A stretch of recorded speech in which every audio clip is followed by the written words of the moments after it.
The healthcare detective Frank Lalli has written a book for Simon & Schuster about how to get affordable healthcare, called Your Best Healthcare Now. It is available online, in-store, wherever fine books are sold. Mr. Lalli is also the former editor of Money and George magazines, and he usually has something to say, so here he is to say it. Hi, Frank. Hi, how you doing, Jill? I won't complain. Okay. But I good. could. No, we all could, I think, these days.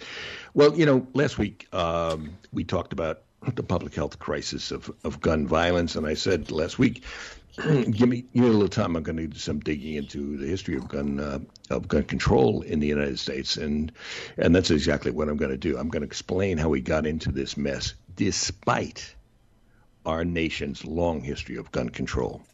So I'm the healthcare detective, so I did a lot of detecting this week with the help of Adam Winkler's book, Gun Fight. I took a deep dive into the history of guns in America, and I learned a lot of facts that flat out contradict much of the hogwash we've been fed by the Second Amendment gun pusher lobby for the past 30 years.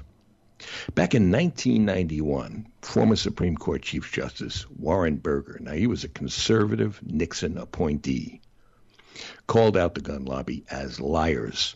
He denounced their claim that the Second Amendment was meant to protect an individual's right to own guns as, quote unquote, one of the greatest frauds on the American public. So here are the facts about guns in America. First off, guns were rare in early America, and the founders maintained a strict gun control culture grounded in the true intent of the Second Amendment. The founders added the Second Amendment to the Constitution to allow the states to arm and regulate state militias for the common defense, not to arm individuals for themselves. Also, in this little history, I'm going to tell you the real story of Paul Revere's midnight ride that you learned in school. I'll tell you what was really going on. Also, why the southern states in particular enforced strict gun control throughout the 1800s, and why the Wild West was never as wild as all those Hollywood westerns we grew up on. And I'll tell you why the federal government banned the first weapon of war, assault gun, in the 1930s with the full-throated support of the National Rifle Association. Yep, the NRA. So, Jill, you ready for a little history? I am. Okay. Because it sounds like it's going to be real history instead of some of the hogwash that we have been this is based the real in. Stuff. This is actually what happened. This is the real stuff. So, look, we have a gun control culture deeply seated in America. But over the decades, the recent decades, people have come to believe that they need guns to protect themselves and their families. And there are several reasons for it. I trace it back to the 1960s with the assassination of John F. Kennedy and then Martin Luther King and then Robert Kennedy. It was bad times. It was followed by the menace of the Black Panthers and others arming themselves for self-defense and marching around with guns. A lot of people started to do that. And finally, the drug-fueled crime wave of the 70s. It was bad times. The NRA turned on a dime in 1977 from a sane hunting and sport outfit to a shill for the gun makers, stoking the fear that you need guns to protect yourself. Fear-mongering works. NRA membership tripled nearly overnight, and so did its political power in the Republican Party to erode our gun controls and sell more guns. Couldn't be any clearer than that. From the 1980s on, our gun history got increasingly grim. In 2004, President W. Bush let the assault ban weapon expire after 10 years. And much worse, 4 years later, right-wing Supreme Court Justice Antonin Scalia twisted the original meaning of the Second Amendment and gave individuals the constitutional right to own and carry guns.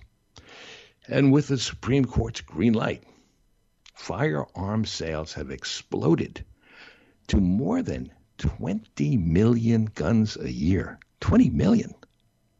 The gun makers are collecting over $100 million a year alone by selling military assault rifles, largely to young men, and we know the rest, including to mass murderers, some as young as 18. So now we have a public health gun violence crisis.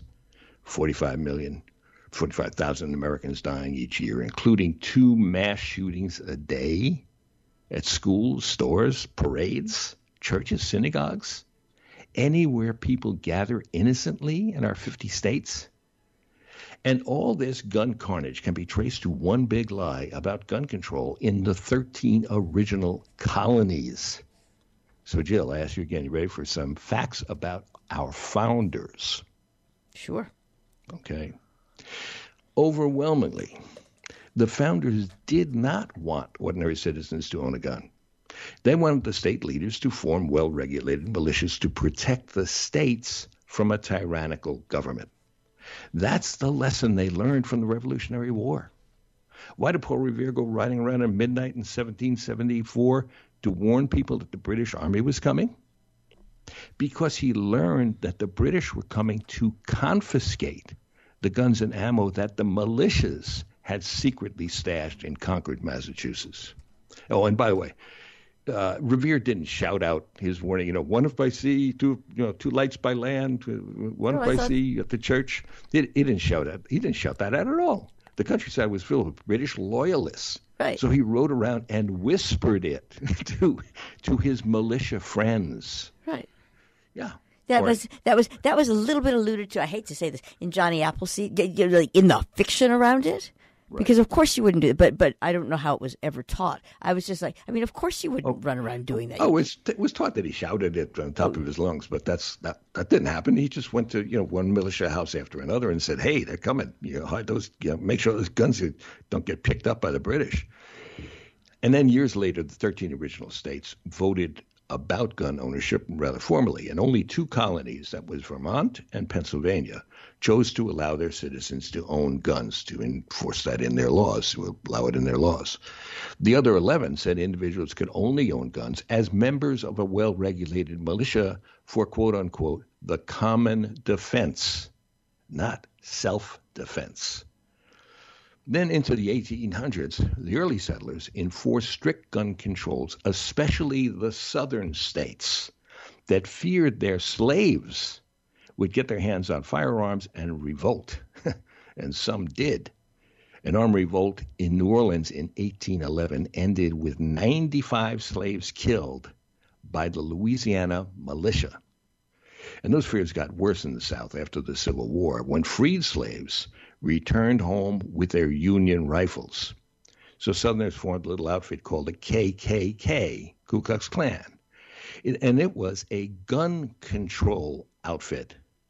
They rode to black homes in the middle of the night in white sheets as the ghosts of Confederate soldiers looking for guns. By law, those free slaves had to work 6 days a week, could not vote, and could not own a gun. And when the KKK found a gun in a black home, you know what happened. They tortured the offender. They lynched the offenders in front of their families. At least 5,000 of these freed slaves were lynched after the Civil War. And then there's the Wild West of the late 1800s. Wow. Turns out it's largely a figment of Hollywood imagination. There's no doubt that many more cowboys died on the movie screen rather than in the real, not-so-Wild West. Yes, there were plenty of cowboys, marching around with holsters and their six-shooter revolvers. There was plenty of that. But they also obeyed the West's widespread gun control laws. Cowboys routinely had to hand over their guns to the sheriff before they could enter town, and certainly before they could get into the saloon and start drinking. Wyatt Earp is a case in point. Wyatt Earp and his 2 brothers shot down 3 bad guys in the most famous shootout in the Wild West, the shootout at the OK Corral in Tombstone, Arizona in 1881. Well, here's what really happened. One of Wyatt's brothers was the sheriff, and the Earps came to town to disarm the bad guys under Tombstone's gun control ordinance number 9. Okay, so the real story of the most famous Wild West shootout is actually a tale about America's gun control culture.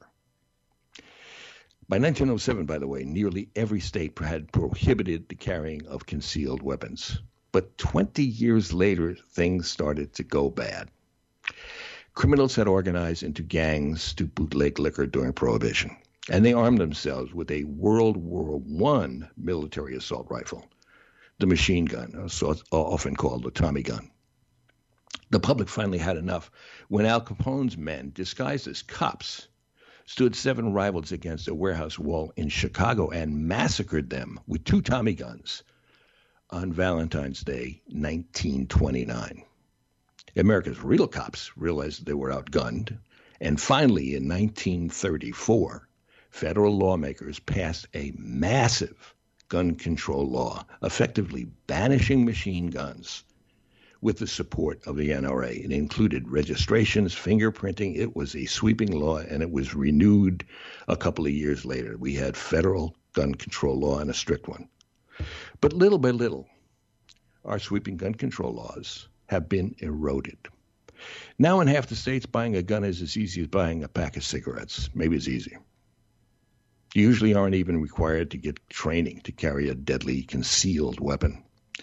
And the rest is inevitable. I mean, gun violence is 5 times worse in the states with lax gun laws or no gun laws at all, practical matter, compared to states with strict gun safety like Connecticut, New York, New Jersey, and Massachusetts. But that's at least until the wrong-headed Supreme Court gets around to gutting these local laws that protect us, like it just did to New York City's 100-year-old life-saving concealed carry law. So what does America's gun history tell us? America has a deep-seated tradition of gun control. But in the past 30 years, the gun lobby and its bought and paid for Republican lawmakers and right-wing judges have invited gun makers to flood us with guns and gun violence. The more guns, the more gun violence. So today, as I said, guns kill 45,000 Americans each year, half by murder and suicide, murder and accident, and the rest by gun suicide, a very efficient way to kill yourself. And nothing will change. Nothing will change until the Republican lawmakers blocking even the most sensible gun safety measures get voted out of office. So I have a message from a little history lesson today. Vote. Vote like your life depended on it. Thank you, Frank, the healthcare detective. Send your questions or concerns about finding affordable health care to healthcaredetective@robinhoodradio.com. Frank will try to address as many of your questions as he can on future broadcasts. Also, look for his book, Your Best Healthcare Now, available online, in store, and on my desk.